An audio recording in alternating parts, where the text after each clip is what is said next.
Dear students, myself Jitendra Kumar Verma, lecturer in botany, JDB government girls college Kota. आज हम लोग एक chapter photosynthesis उस पर डिस्कस करेंगे। बहुत ही इम्पोर्टेंट चैप्टर है। फोटो का अर्थ होता है लाइट और सिंथेसिस का मतलब होता है बनाना, कोई भी चीज़ को मेक करना। ये अर्थ का एक ऐसा सिस्टम है जिसी के ज़रिए हम एनर्जी को कन्वर्ट करते हैं, लाइट एनर्जी को सिंथेटिक एनर्जी में कन्वर्ट करते हैं। जैसे इस तरह से आप इसको देख सकते हैं, फोटोसिंथेटिक सेल्स हैं, वह प्रकाश की लाइट को कार्बोहाइड्रेट में कन्वर्ट करते हैं। इस प्रक्रिया में ये होता है कि सूरज में न्यूक्लियर फ्यूज़न रिएक्शन होती है जिसके ज़रिए एनर्जी पैदा होती है और प्रकाश संश्लेषी कोशिकाएं उस एनर्जी को कैप्चर करती हैं और आगे चलकर कार्बोहाइड्रेट बनाती है। पत्तियों में जो कार्बोहाइड्रेट बनेगा उसी से पूरा लिविंग सिस्टम, जैसे हम हेट्रोट्रॉफिक, हम लोग भी शामिल हैं, एनिमल्स भी शामिल हैं, वो उसको यूज लेता है।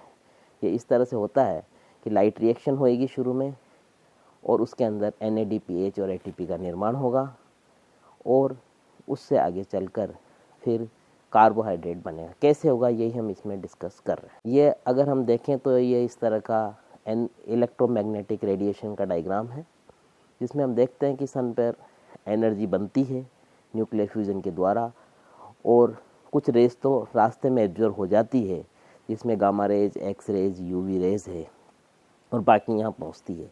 विजिबल लाइट को हम देख सकते हैं जो कि विबग्योर की फॉर्म में इस तरह से बटा होता है। अगर हम प्लांट में देखें तो ये सिस्टम हमें दिखाई देता है कि लीफ है, लीफ का आप देख रहे हैं VTS, तो उसके ज़रिए आप क्लियर हो जाएंगे कि किस तरह से लीफ की संरचना है। लीफ में जो इस चैप्टर से रिलेटेड है हम देखते हैं वहाँ कि मीजोफिल सेल्स हैं।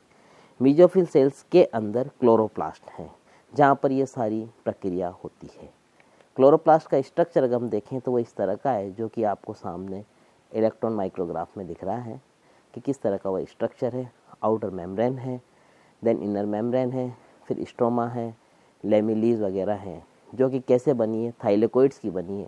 थाइलेकोइड्स जब एक के ऊपर एक अरेंज होते हैं तो उसको हम ग्रेनम कहते हैं। ग्रेनम को का बहुवचन ग्रेना कहा जाता है, जिसको हम और नेक्स्ट स्ट्रक्चर में देख सकते हैं कि वो इस तरह का है। सिंगल थाइलेकोइड को जब हम देखें तो वो थाइलेकोइड मेम्ब्रेन और ल्यूमेन की बनी हुई है। ये दोनों स्ट्रक्चर हम अभी जब आगे रिएक्शन में पढ़ेंगे तो और ज़्यादा क्लियर होंगे और उनका वर्क भी हमें पता चलेगा।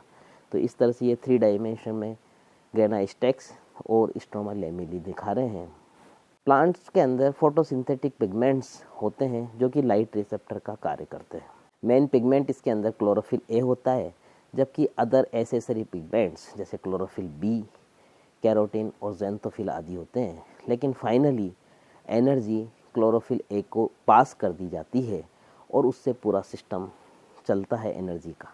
फोटोसिंथेटिक रिएक्शन को अगर हम देखें तो इस तरह से हम डिवाइड कर सकते हैं उसके मैकेनिज्म को कि 2 प्रोसेस हैं। First is the light reaction और सेकंड डार्क रिएक्शन, जो कि बेसिकली लाइट इंडिपेंडेंट है, प्रकाश से स्वतंत्र है। लाइट रिएक्शन ग्रेना पार्ट के अंदर होती है जिसके अंदर वाटर स्प्लिट होता है, टूटता है पानी, परिणाम स्वरूप ऑक्सीजन फ्री होती है और अंतिम रूप से ATP तथा NADPH का निर्माण होता है। डार्क रिएक्शन जो है, जो कि लाइट से पूरी तरह स्वतंत्र होती है, इसके लिए लाइट का होना जरूरी नहीं है। क्या यूँ कहें कि लाइट के प्रेजेंस में एनर्जी स्टोर कर ली जाती है और वह एनर्जी यहाँ पर यूज हो रही है। उस डार्क रिएक्शन का हम देखें तो स्ट्रोमा के अंदर होती है और इससे आगे चलकर शुगर या कार्बोहाइड्रेट बनता है, जो कि उसके बनने के लिए जो एनर्जी चाहिए होती है वह ATP और NADPH पूर्व में लाइट रिएक्शन से जो बना वह यूज होता है। किस प्रकार से होती है हम आगे इसमें देखेंगे। ये इस तरह से इसको हम लाइट रिएक्शन को जेड स्कीम की सहायता से समझा रहे हैं, जो एनर्जी डिफरेंस के आधार पर हम इसको PS सेकेंड, PS फर्स्ट और किस तरह से NADPH और ATP बन रहा है ये देख सकते हैं। ओवरऑल रिएक्शन इस तरह से लाइट रिएक्शन जिसमें हम लाइट एनर्जी आई और ATP बना, यह प्रक्रिया क्लोरोफिल की प्रेजेंस में हुई। दूसरी है डार्क रिएक्शन या लाइट इंडिपेंडेंट रिएक्शन जिसमें वो ATP और NADPH का यूज हुआ है और फाइनली कार्बोहाइड्रेट का निर्माण हुआ है।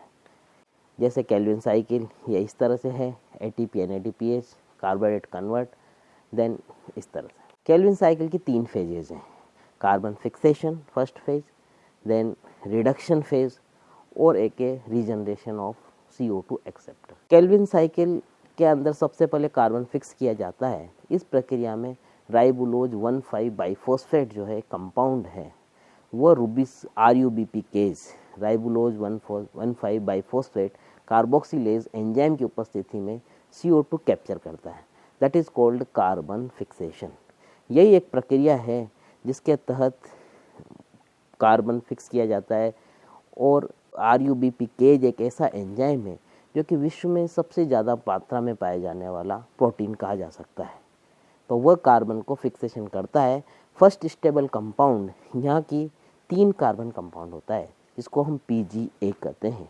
देन फिर फर्दर रिएक्शन होता है रिडक्शन, देन रीजनरेशन ऑफ, तो आउट ऑफ 6 1 मॉलिक्यूल जो होता है PGA का वह तो कार्बन फिक्सेशन के बाद आगे चलकर ग्लूकोज फॉर्मेशन में यूज ले लिया जाता है। बाकी रिमेंस जो 5 हैं यानी कि 5/6 जो है वो रीजनरेशन में ही RUBP के काम आ जाते हैं। इस तरह से हम इस रिएक्शन को देख सकते हैं कि किस प्रकार से ये केल्विन साइकिल की 3 स्टेजेस हैं जो कि यहाँ डायग्राम में क्लियर है। Ribulose 1,5 biphosphate CO2 + H2O react करेंगे, देन 3-फॉस्फोग्लिसरेट बनाएंगे। 3-फॉस्फोग्लिसरेट का आगे चलकर रिडक्शन होगा और ग्लिसरैल्डिहाइड 3-फॉस्फेट बनेगा। इसका कुछ पार्ट तो आगे चलकर सुक्रोज में बनाने में काम आ जाएगा। इनिशियल में फ्रक्टोज बनेगा, देन लेटर ऑन से सुक्रोज बनेगा, और बाकी पार्ट यानी वह जो है वह रीजनरेशन इसी राइबुलोज 1,5 बाइफॉस RUBP के रीजनरेशन में वह कार्य प्रयुक्त हो जाएंगे। इस तरह से कार्बोक्सिलेशन, रिडक्शन और रीजनरेशन की ये साइकिल C3 साइकिल है। इसको हम टेबुलर फॉर्म में भी इस तरह से देख सकते हैं कि किस तरह से राइबुलोज 1,5 फॉस्फेट से आगे चलकर अलग अलग इन 12 स्टेप्स में कौन कौन से कंपाउंड बनते हैं और किस किस जगह पर एनर्जी की यूज होता है।